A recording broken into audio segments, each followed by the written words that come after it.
On this episode of DC On Screen, we are giving our thoughts on Shazam, Fury of the Gods, as well as discussing some of the aftermath of the film's box office failure.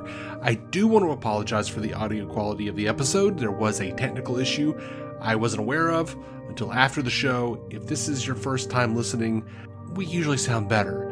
One more thing, Jason and I are very excited to tell you we are giving away 5 free digital copies of Batman: The Doom That Came to Gotham. To enter, leave us a 5-star written review on Apple Podcasts, or you can share our show on social media with the hashtag DCOSDoom.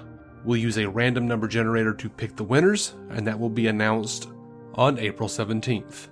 That's it. Enjoy the show.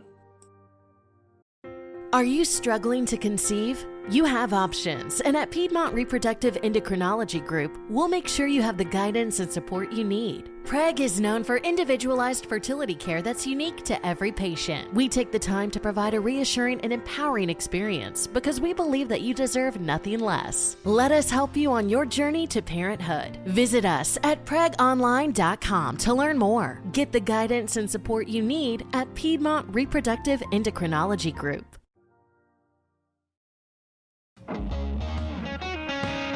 Welcome into DC On Screen, bringing you news and reviews of the DC Multiverse on film and television since 2015. I am your host, David C. Robertson, and this, the Skittles to my human-hating unicorn, Jason Goss. Stabby, stabby. Taste the rainbow, mother effer.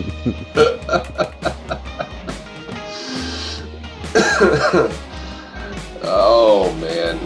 So, in case you I haven't realized we're going to be doing a Shazam Fury of the Gods review today and talking a little bit, and I do mean a little bit, I guess, about the aftermath of that movie. Yeah.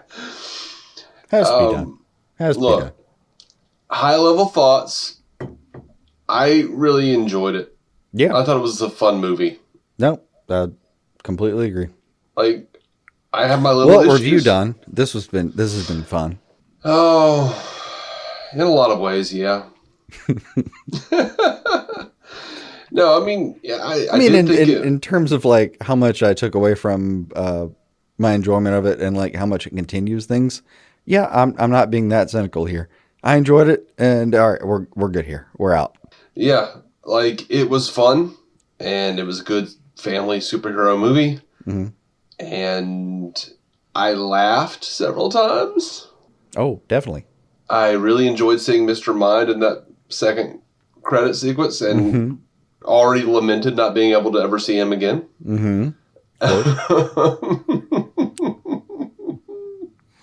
Good to see Strong can grow a beard or tape one on. So, you know, I had problems with the movie, but I don't think any of them are problems that would have been like, I don't understand so much how this movie got to whatever it was, 40, 50 something % on Rotten Tomatoes. And look, the audience, we think Rotten Tomatoes is bullshit. We don't like the way they do things, the way that it's aggregated. Oh, it's a shite system. But the front to back. One, the general audience seems to pay attention to it and make decisions based upon it. And two, the audience score is way higher. It's like 85. Yeah. So clearly, you know. I mean, I'm not saying this is a perfect film, but I also don't feel like we should even be approaching what we're going to talk about right now in that kind of way. Like, I'm not apologizing for this shit. That was a good movie. It was fun. It was a lot of fun. And you know what? I know I've said that already on the show. It was full of heart, man. It was. It had really good character beats. I straight up cried in the theater a couple times about the family shit. I didn't, but... I mean, when she wants to hug him one more time before he flies off. I know. God damn it. Hey, you know what would have actually made me cry? What? If they had his freaking brothers and sisters there with him when he sacrificed his life, instead of them riding around on friggin' unicorns in the city somewhere else. I mean, I would like to spread the, assault if I were him. Strategically, I get that.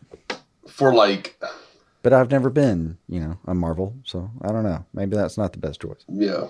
I'm just like, I feel like if the movie failed at all, and I don't think it failed, it got a C in some regards, and that C was well earned because, one of the things I loved about the first movie is the interaction between the kids. And when we see the interaction between the kids most of the time in this movie, they're not the kids. They're the superheroes. And I was really more interested in seeing the way Billy interacts with the kids that he lives with, like his brothers and sisters.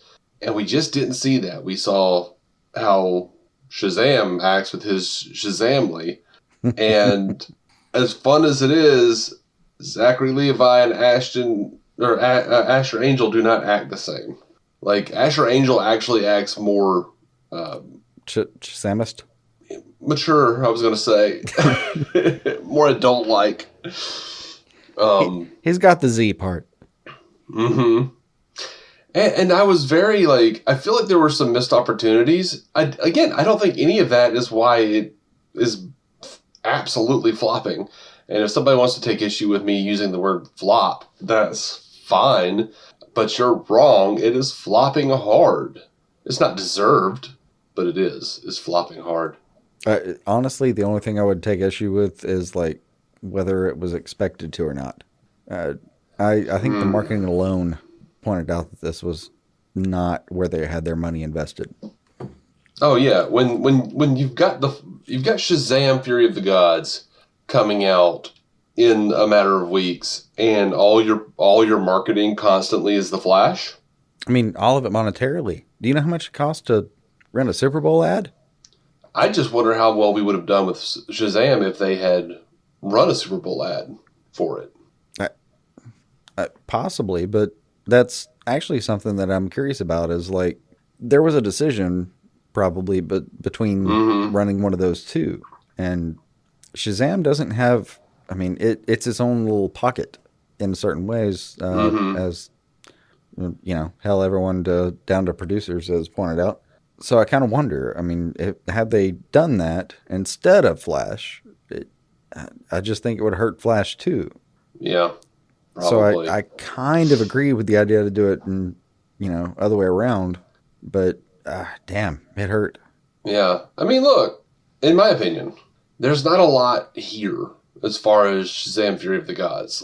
They did a fine job with what they did, but, I kind of feel like in this day and age, and the numbers are backing me up on it, in order, and I was just talking to Pud 333 over on Twitter about this. Mm-hmm. We were, to become a box office success, you really do need to have, a really high score on the aggregate websites.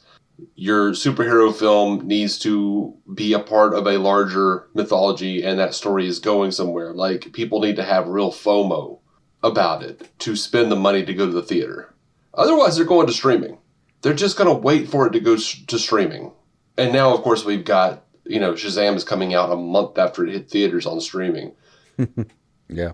So, I mean, and, I've talked to plenty of people who are I hear that this is not going to matter. This isn't part of a big universe anymore. It's not going anywhere. It's already canceled. Which is something James Gunn has not said, by the way. James has said the opposite, that Shazam actually fits in really well with this upcoming DCU. And if it does well, it could go, but it's just not going to do well. Hopefully. Gunn it's going to die keeps it around fed anyway. On the vine. Like that. Yeah. But, with that... It's hilarious that, the week... Oh,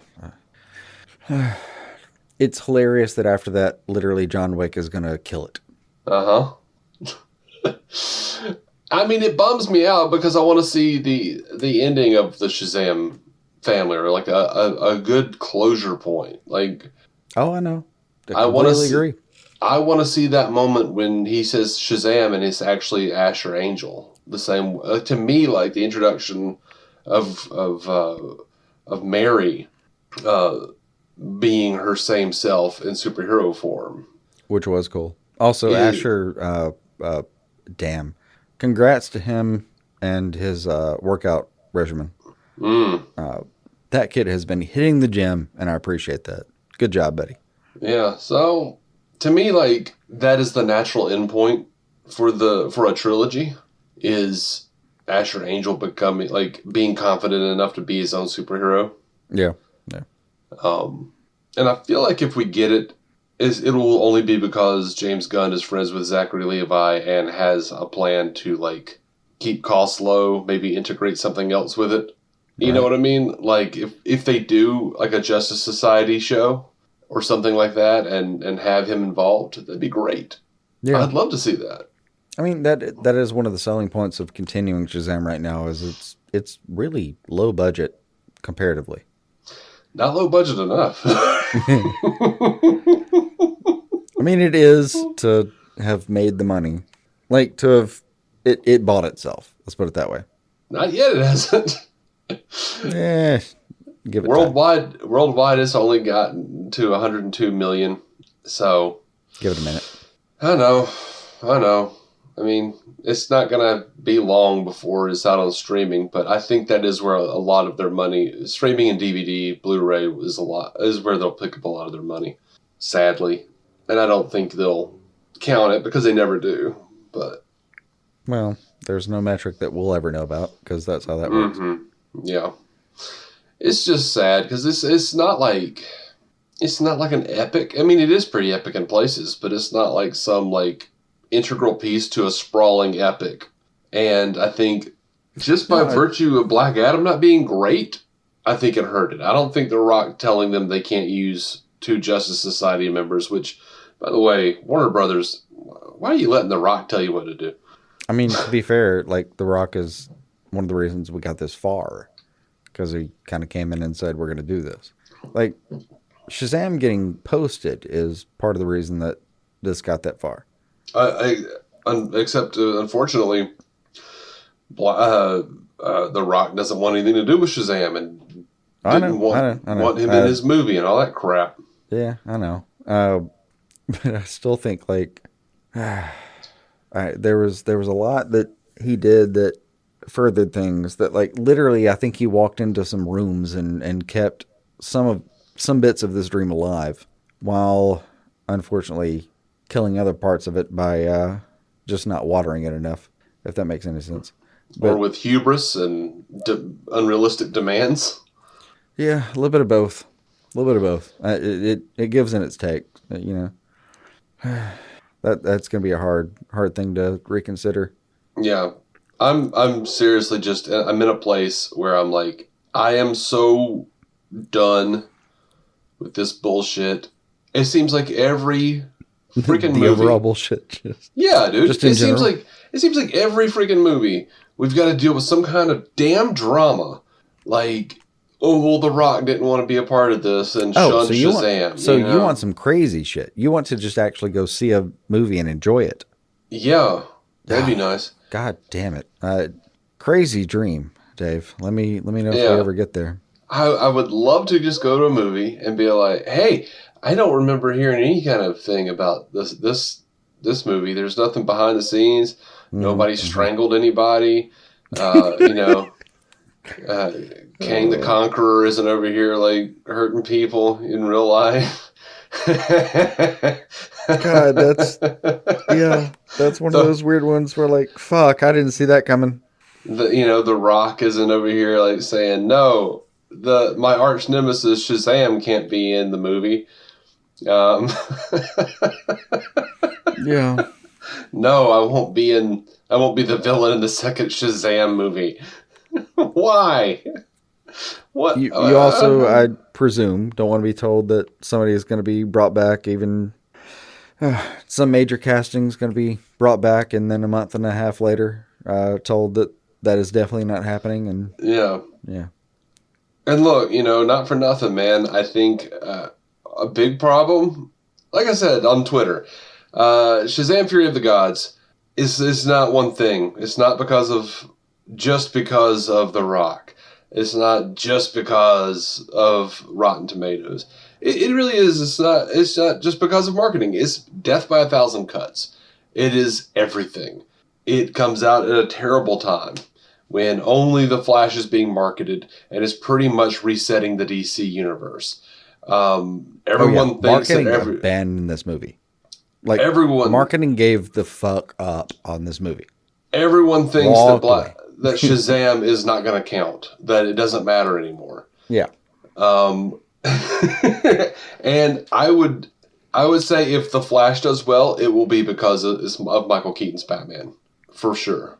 Like, I mean, I know Affleck coming back is interesting, but yeah, if I were just doing like a focus group version of, do I agree with you? Yeah. Yeah.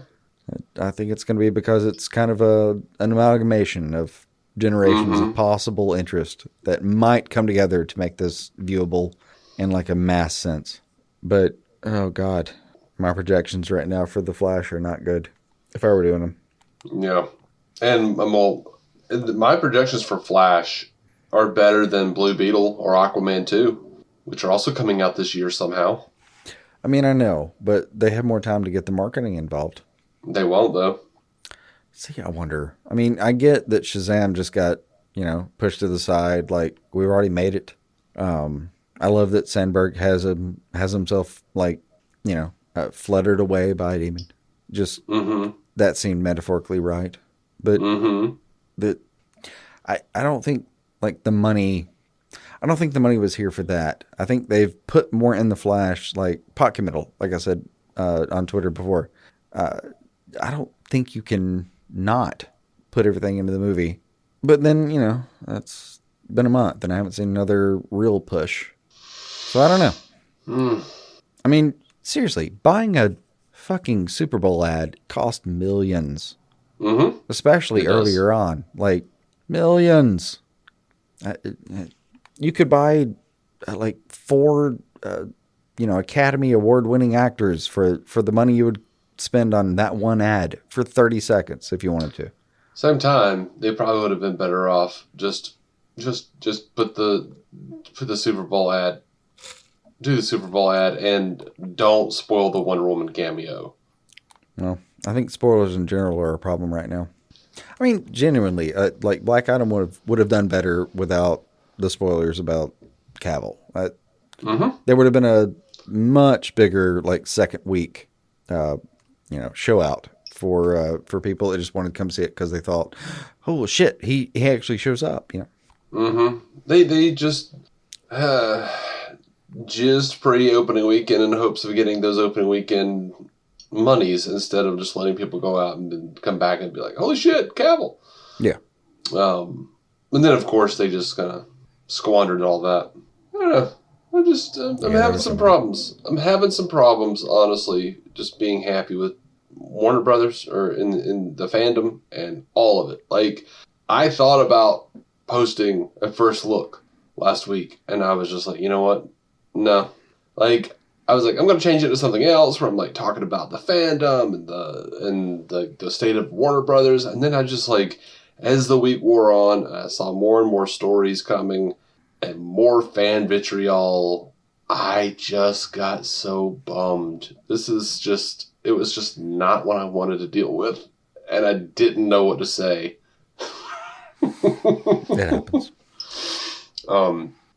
Because like, I think there were some actual like issues that I had with Shazam, Fury of the Gods. Like, Mary went out and got drunk. She had a hangover. We didn't get any kind of resolution to her arc. Like, she's just still there with the family. No, she wants to go to college. She wants to live a life. I need the resolution to that story. Honestly, I thought that was just kind of like taken for read that was going to go somewhere. Also, like, dear God, the applications for college alone are harder than college. I mean, no lie. That would make me want to drink more than actually being in a class in college. That shit's terrible. And I like what she was doing there. I liked her part of the story in general. That she's kind of the source of knowledge, for the whole group. Yeah. That she actually does the studying seems fitting, and she owns that pretty thoroughly. I don't know, as they broke up, as they kind of specialized. I enjoyed it. Like, the other major star for me, obviously. Like, come on, Freddie killed it again. Who did? Freddie. Oh yeah, Freddie was great. Like Freddie was fucking great. Freddie got the bulk of the screen time. Like he got more character development than Billy did. Weirdly. Yeah, seriously. Like, and yet I still kind of wanted a little more exploration of why he was like wanting to run off by himself. I mean, we know that it was because Billy was freaking out about being abandoned and was like really pushing for all of them to do everything together. And I kind of wanted a little more. Like I felt like there was just a little bit more I wanted from like the child versions of the family. I wanted to see their relationships living together as siblings, not as superheroes in the Rock of Eternity. But I mean, all of that sounds like so much worse than it actually was, because I really did enjoy the movie a lot. Yeah. I really did. I mean, I smiled for basically 2 hours.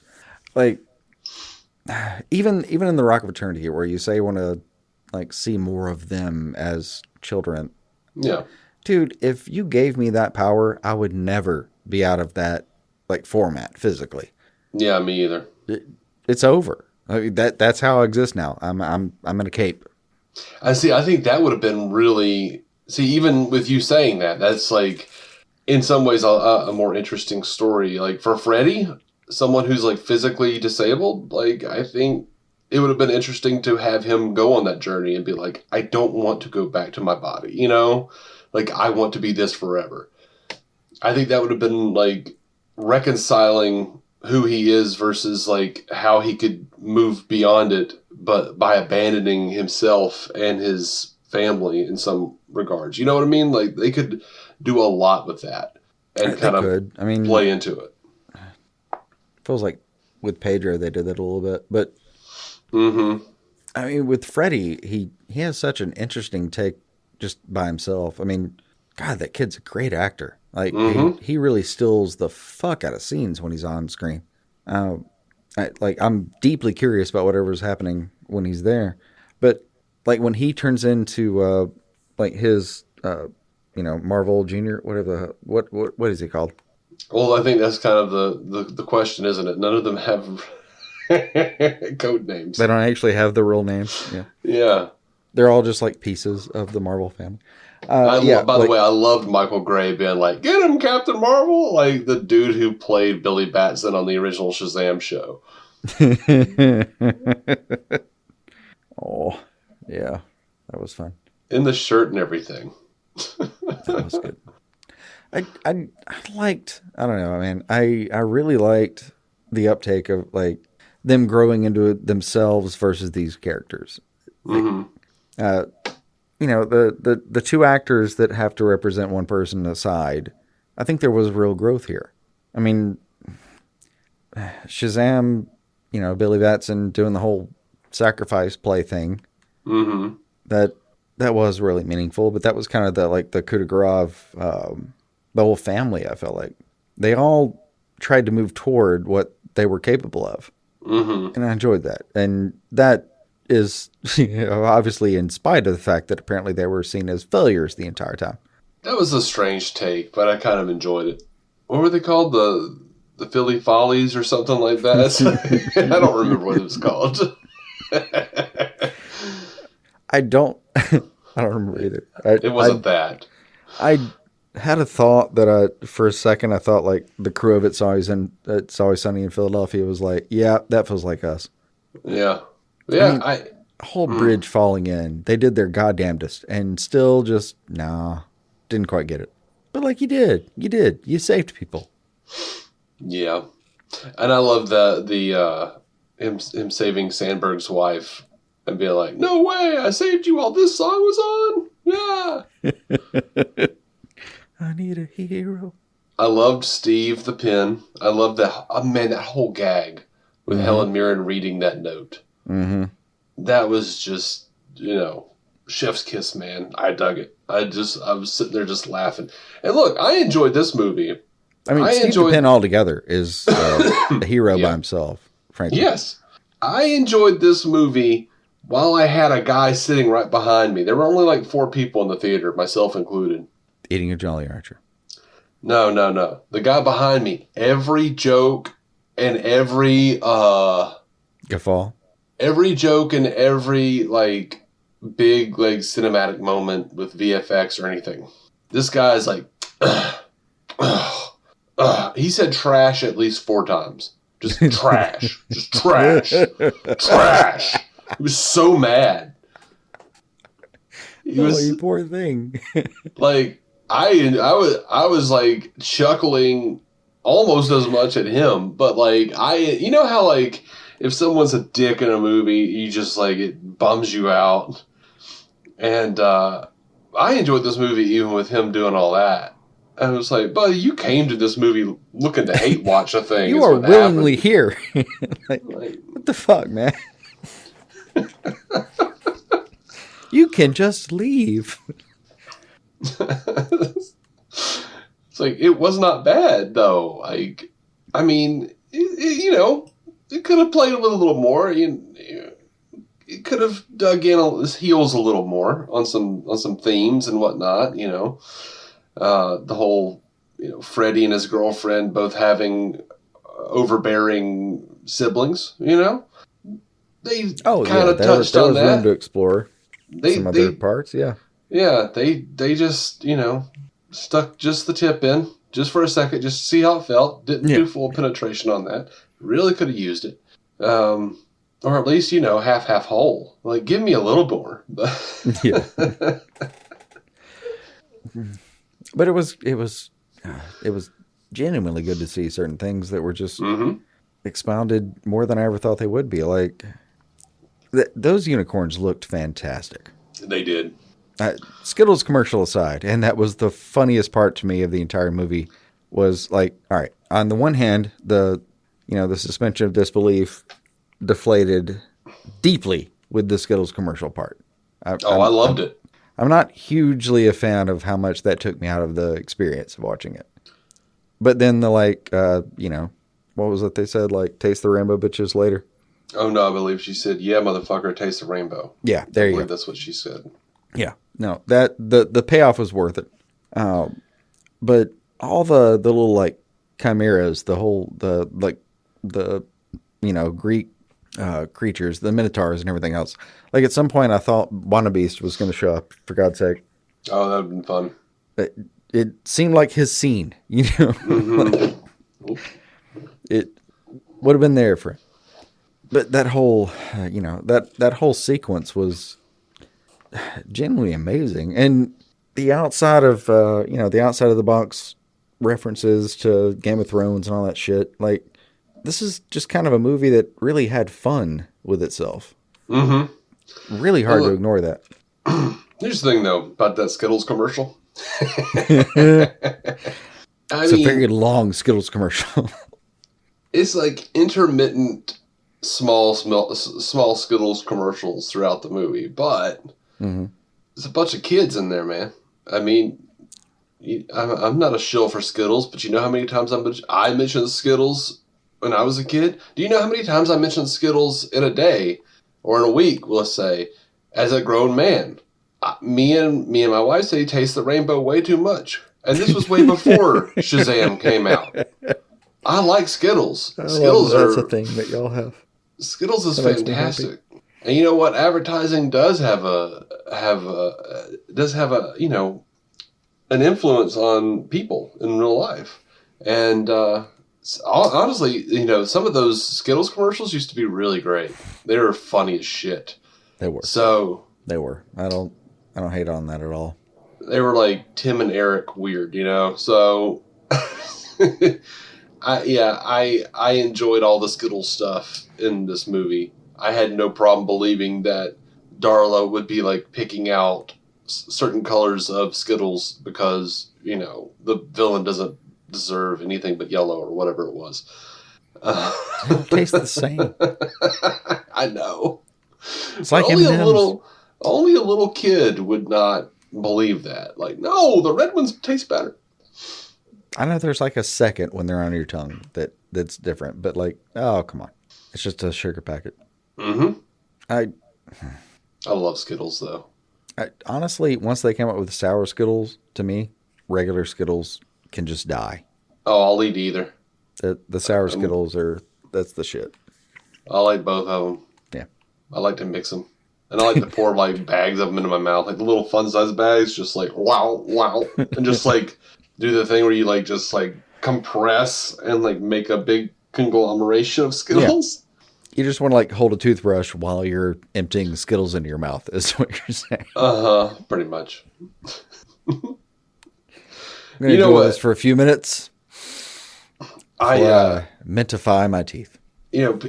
People are always like, oh, it takes me out of the movie when it's like obviously a commercial. Okay, yes, but also they're kids. It took me out of like CW shows when they were like, all of a sudden they changed their computer to like some sort of like shitty like Google Pixel thing or something, like some like flimsy piece of cardboard with a Microsoft logo on it. Yeah. And they're like talking about how like functional it is. And you're like, what is happening? Did you know about the thing where like Apple will not let themselves be seen on screen by a villain? No. It's apparently one of the big spoilers for Knives Out if you actually look at it. The only Android user in the film is the villain. The one that is revealed to be the villain. That is really funny. Like, Apple will not let themselves be used by like Michael Myers or Jason Voorhees or some shit. Yeah, that is ridiculous. It is what it is there. That is ridiculous. Whatever, man. Kind of makes sense. But unless it's a comedy, what pulls me out more than anything is like when you're like, I don't want people to think this is an ad, so it's gonna be like a box of, Lucky Cheers instead of Lucky Charms, but it looks kind of similar. Yeah. Like all the weird fake products. Yeah. And in my adulthood, I've just sat there and went, you know what? They got them at Aldi. Yeah. They went to Aldi's or Aldi or something and got some strange generic knockoff brand. That's all right. That's what it is. That person was poor in Leprechaun. They had to get a different brand. That worked. Oh. I mean, you got to hit it when people sneak in ads and stuff. I mean, I don't. I just don't. That also, I hate how much my underwear sneak into my comfort zone every day.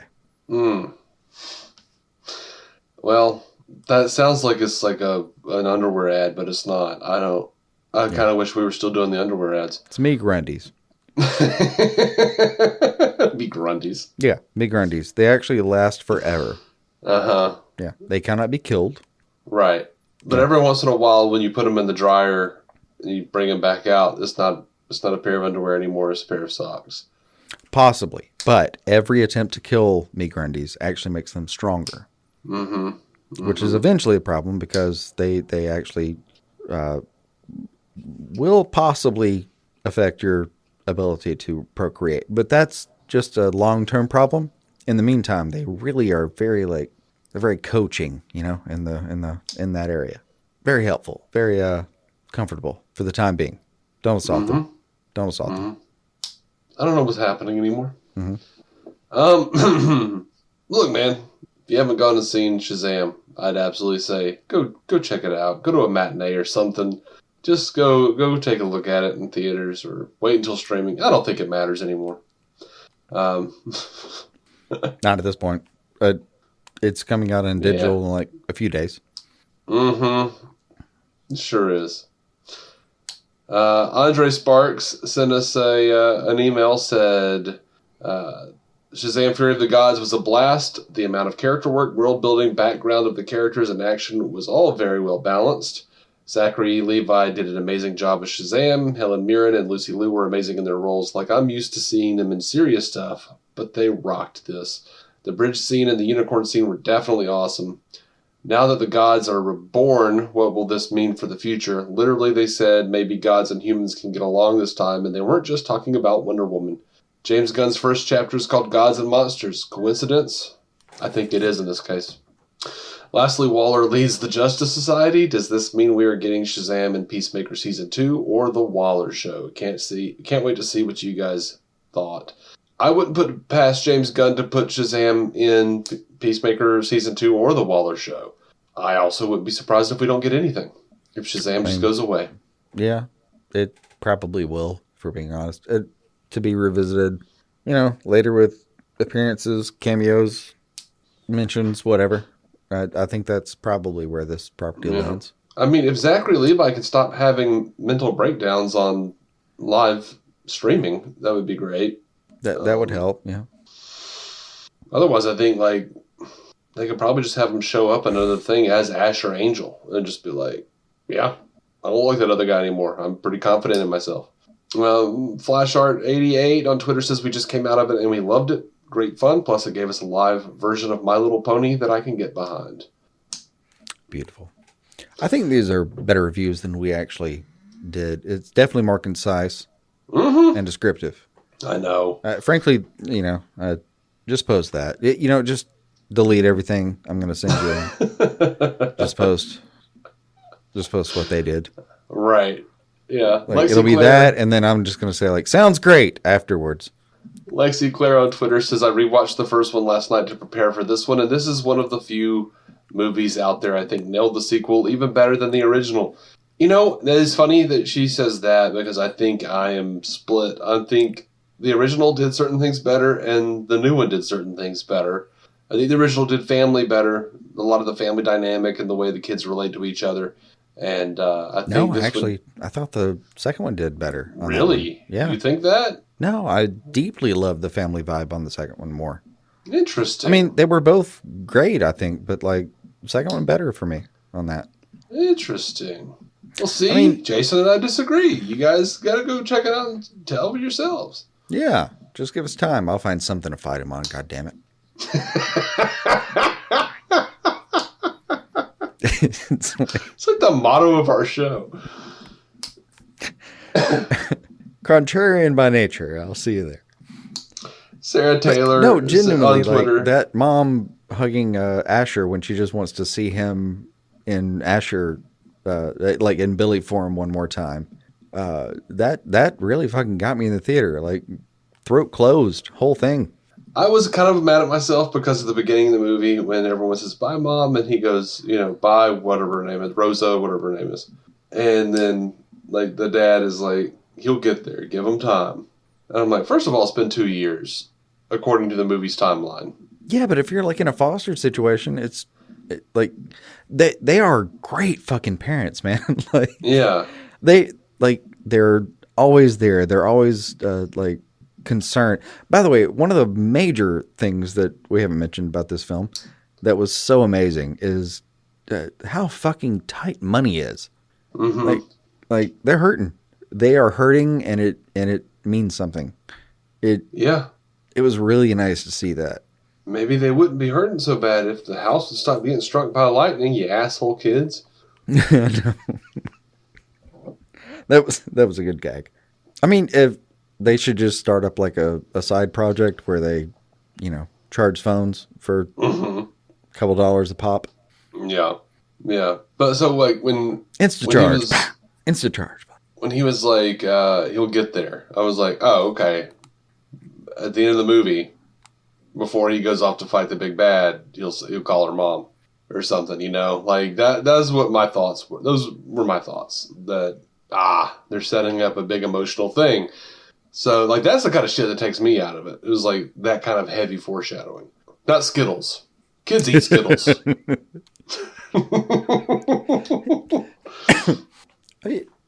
To that extent, no, I don't think anyone's ever called a Skittle ambrosia. I mean, they just said it was the closest thing they had. Yeah. But that's part of the beauty of it, because they're kids. Of course, that's what they think. Skittles. That's the closest thing we have to, No, that's ambrosia. Why I loved it, too, is, yeah. For Darla to just think, this is the greatest thing, so that's all that matters. It's so fucking adorable. It's just so fucking adorable. No, it doesn't make sense. Yes, it makes me very happy. Even though I sound sad about it, apparently. Yeah, you do sound sad about it. Did I read this? Sarah Taylor on Twitter said if you like the first, you'll like the second. fun film. Responded to us, and I agree. Mm. I do think it's mostly about the same in terms of quality. I think the first one had a little more charm and a lot less budget. Maybe should have stuck with that formula the second time around, but it's okay. Honestly, no. I mean, for what it is, I thought Up in the Ante was probably the way to go. Like, especially when the decision was made to do so. Not in the current climate when it was released, but when it was, conceived back in the day. Mm-hmm. That would have made sense to me. And damn it, I think they did a great job with what they had. One of the parts that hurts me about even our discussion about this is, damn it, man, I don't think anyone did anything wrong. This was a good movie. This was just straight up a good movie. It just doesn't have like a seat at the table currently. It shouldn't have been put out in the climate that it was being put out in. Yeah. It didn't have the marketing, and I don't think it has the future that it should have. And Sandberg's comments on Twitter pretty much solidify that for anyone who was curious. Like, he's done. He's leaving superhero movies for a while. Yeah, he's out. He's doing horror. And that's great. He's probably going to do great at horror. Of course, he always has. Yeah. But it doesn't... I hate how it's seated is all. It's capable of so much more. Much like the first one was, frankly. But this one really hurts because, yeah, it's just underappreciated, I think, in the numbers. And then probably in retrospect for the whole DCEU. And, that's involved, including, Gal Gadot showing up. And, God, we haven't really mentioned that. Like, an actual inclusion of Wonder Woman. Not just the stand-in, that was a funny bit. It wasn't a funny bit, It wasn't. Because it turned into vitriol and turns into, asshole fans screaming about, like, they deep-faked Wonder Woman. They did not deep-fake Wonder Woman. She was No, there. I mean, the bit itself was funny, short of those assholes. Like, the bit early on showing up and... yeah, the wizard. Yeah. Which, that was not well received. That was shown out of context online by assholes and received by assholes in an asshole way. Yeah, and I hope they get what's coming to them and as far as the enjoyment of the whole thing, which I think they have. As in, get fucked, assholes. I enjoyed my movie. You didn't. Yeah, well, I believe they enjoyed it flopping more than we probably enjoyed the movie. Schadenfreude's not as good as serotonin.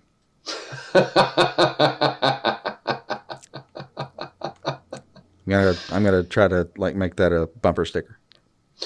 Yeah, I didn't get that much serotonin because almost immediately after I saw it, it was the entire internet was screaming it's a flop, and the numbers were meeting that out, and I was sad because the thing that I really enjoyed is probably not going further, and I so ardently feel like it does not deserve that. Like, David F. Sandberg is amazing. This movie was pretty damn good, and I just really wanted it to do so much better than it did. Yeah. I mean, it was hamstrung is the big problem, honestly. Yeah. It was capable of more. And now we're weirdly moving back around to that. Billy Bats in Fury of the Gods instead of Shazam, Fury of the Gods. No, I don't feel like that at all. Asher Angel is barely in this movie. No, I don't mean the representation. I mean, what it was capable of versus, its full skill set. I mean... Gotcha. Who would win an arm wrestling match kind of thing. Yeah, okay. I think there was a better way forward in making this movie. Mm-hmm. Maybe by using comic book villains or just recasting The Rock and making Black Adam anyway. Just something. Just there was... And, I mean, they couldn't do anything about it because it was Warner Brothers. But it's I really do just feel like there was something just really wrong with WB. Oh, no. Apoptic. Let's introduce that word to the entire process. Apoptic. Motherfuckers just want to do things wrong, apparently. Yeah. It's scary and confusing and infuriating. Frustrating? Confusing? Did I use that already? Yeah, I don't know. But How many words do we want to employ here? Because, like, all of them. by the way, this movie, Shazam! Fury of the Gods, it was made before Gunn and Safran took over. Yeah. It was done. So, and here's another little thing. I don't know if you saw this. Zack Snyder was on the Vodka stream for the Full Circle event, talking to Scott McClellan from DC Squadcast and Dave from Film Junkie, you know? Yeah. And Zach was saying, you know, he was really thankful to the current regime at WB who's allowing him to run those movies in IMAX.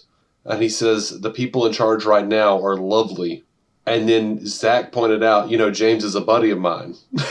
And I was just like, fucking suck it, you toxic pieces of shit. Who keeps saying that, like, James claims that he's friends with Zach, but Zach never says it in return. And anyone who's a friend of James is a pedo. And, you know, oh my God, just suck it.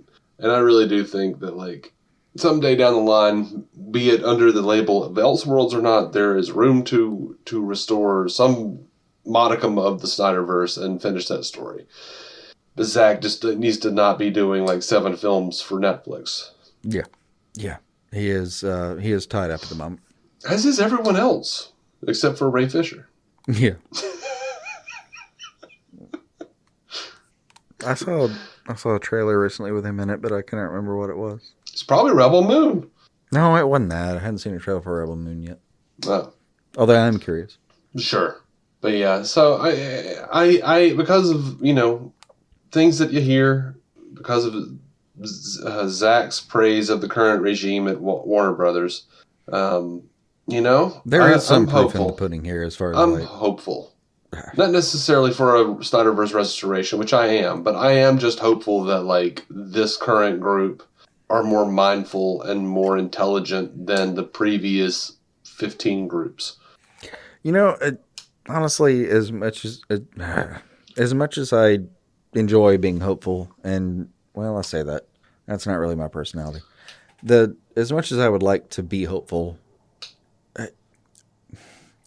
it's kind of like, after all we've gone through, as far as all the other regimes, I don't know, man, pessimist version is like, could it get worse? Yeah. I mean, could it really? I mean, you're gonna just dump Warner Brothers at this point? Like, it has to die. It has to literally die to get worse. Okay. It could get worse. One, we could go, well, superhero movies could, I mean, look, I'm genuinely, you know, people are rolling their eyes about this, the people who are saying this, but I am a little worried about superhero films. They really do have to reinvent themselves at this point because it's getting to a place, you know, Shazam! Fury of the Gods got, what was it, 58%, some 52%, I don't even know, on Rotten Tomatoes. But what did the last Marvel movie do? Ant-Man 3 got like 47% on Rotten Tomatoes. Like, the critics are now starting to eat the critics are now starting to eat their beloveds. They're taking apart Marvel now. Like, no, but that's the whole point. Like, that is a different ecosystem to me. Like, the critics will always, like, they're predators. They'll eat everything alive. That's their only job. We wouldn't have said that a few years ago. We would have said, like, the mouse carries weight, you know? And now the critics are just shitting on everything, or so much of what Marvel is doing, shitting on DC. It's not even fair anymore for people to keep writing these articles going like, oh, the last several DC films haven't been received well. Are you just forgetting the Batman that was received really well? Yeah. Like, yeah. What are we doing here? Like, what? But, you know, now it seems like Marvel's being attacked a whole lot more. A lot more people are splitting off and saying they don't care for what Marvel's doing. You know, I genuinely just think that's like a unique part of the history of this whole conversation is there's never been anything like Endgame. No. And I think a lot of people are having trouble reframing how to, like, feel good about the future after that. Yeah. And what's interesting and unfortunately, those people have, you know, a lot of words to put on the internet. Yeah. What was, my primary concern is I don't want to go back to like a Batman movie every 3 years where they mention Metropolis and I'm supposed to be happy because that's as close as I'll ever get. No, yeah, I get that too. I don't want to get back to like the teases about all that. I mean, and that has some real validity to it because it was different back in the day where that cost too much. Mm-hmm. We're past that now, clearly. I think. I mean, fucking Thanos affected Ant-Man. Fucking, are you kidding me? Like, you want to know the truth? I really think superhero movies need to get small. I think they need to have really small budgets. I think they need to write smaller than they were. I think they need to be more intimate. And if there's going to be this many superhero movies, they definitely need to do that because they're killing the VFX houses. They are putting way too much. That part's a real deal. They are putting way too much work on these people. Like if we had a Marvel podcast, we would have spent a lot of time talking about that particular part of it. Mm-hmm. Especially after this last week. And, people are screaming like, Shazam! Fury of the Gods has really dodgy CGI. Yeah, they're all freaking overworked. They only have so much time to do this shit. Like, and then when script changes happen, you go back in, like, oh, we need this different. In a week? Okay. So, I mean, I don't know. All of them are being, like, ass plowed by Marvel. And occasionally DC. Yeah, that part happens. That part really happens. I think is well on the way. I think we're already seeing the real beginnings of it. Superhero movies are going to have to find a way to be innovative and either cut down, either VFX are going to have to change in such a way that they're going to be a lot cheaper to make and look just as good. Or what I hope happens is they figure out a way to highlight character and make things look cool without having to do special effects. Like, AKA, write a script, do a storyboard, and stick to it. Stop editing everything in post. Don't be like Marvel. Marvel, stop being like Marvel. Stop filming everything on a damn green screen. Well, honestly, I don't know what else to say. I just really hope that someday soon, we'll figure out how to make these DC movies really stand out in a way that the general audience digs them and the fan base isn't so splintered. In the meantime, I'll just keep watching them and enjoying them if I can, which I did this one. And what do you think? Any last thoughts? I think it would stand out without all the, hilariously enough, all the division. Mm-hmm. Like, that's the whole point of this film is unity, and the division is what's going to keep it from being great. I honestly don't think the division being received well. I don't think the division, there's this whole debate about whether Snyder fans had a big hand in this thing flopping. I don't think so, because how many of these toxic Snyder fans? Not all of them are toxic. I am a Snyder fan. Many of our friends are Snyder fans, and we don't consider them toxic. I watched 3 Snyder films this weekend. That's right. I'm not exaggerating. I know. Like, here's my point though. Like, the toxic Snyder fans did not want Matt Reeves the Batman to succeed. Did the general audience give a damn? Not one bit. It made it. So, like, I don't think. What was Joker supposed to do? Fucking nothing. Yeah. Look, all of that is still, like, it's splintering in a way that, like, that's what I'm getting at is I don't feel like people had, like, esprit de corps about getting to this movie. Mm-hmm. There was no momentum, and it's not the movie's fault. And, like, the movie itself, I think could have done great things on its own merit if it wasn't attached to some of the other bullshit that's going on. I mean, I really do think it's a death by 1,000 cuts, like I said before. Yeah. Like, 1,000% or 100%. And you're. It's like keeping Black Adam and Shazam separate. Yeah. Keeping Black Adam not being great in the first place, not really getting a lot of people interested in it. You know, the whole James Gunn is going to reboot narrative. It's just everything. The Cavill coming in and then being ousted immediately.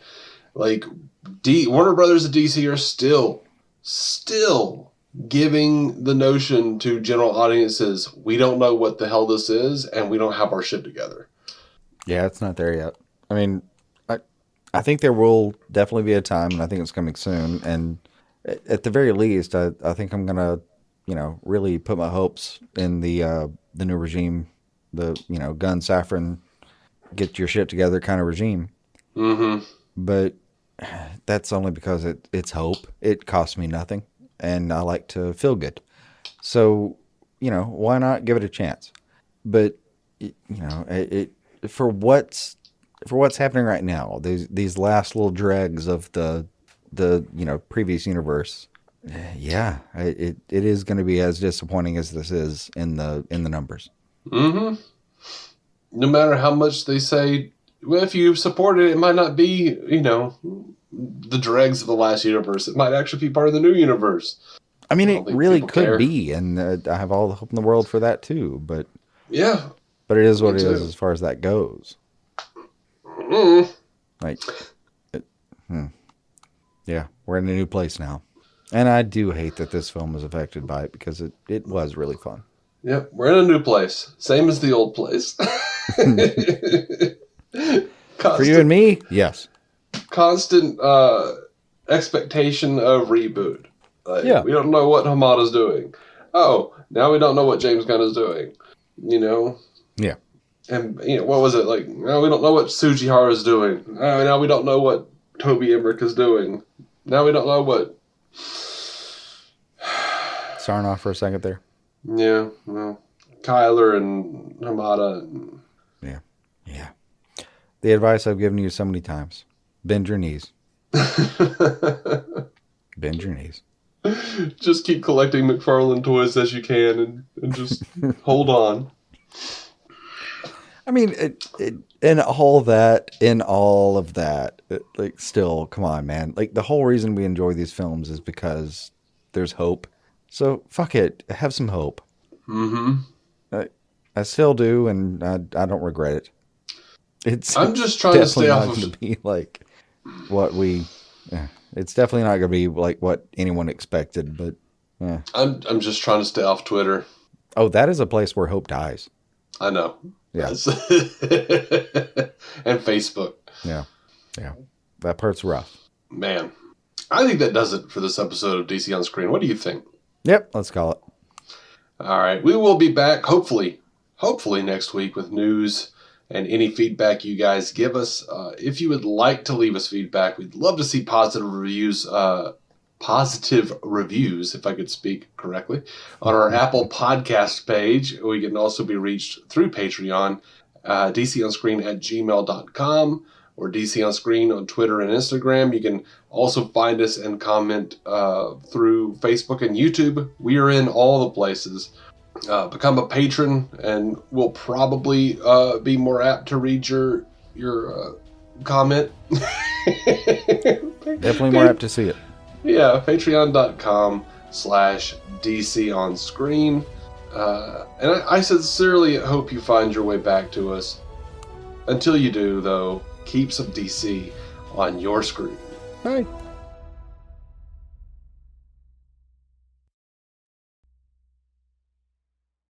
Our intro music is by Jason Goss and Michael Shackelford. Michael's band, Galactic Engineers of Magnetic Sounds, or GEMS, can be found on SoundCloud and Bandcamp. Visit DCOnScreen.com to find our Patreon, merch, contact information, and every episode of the show for free, including crossovers we've done with other podcasts. DC On Screen is a maladjusted production. For more from me and Jason, including sketch comedy, vlogs, parodies, and our improvised web series Hey Guy, visit maladjusted.tv.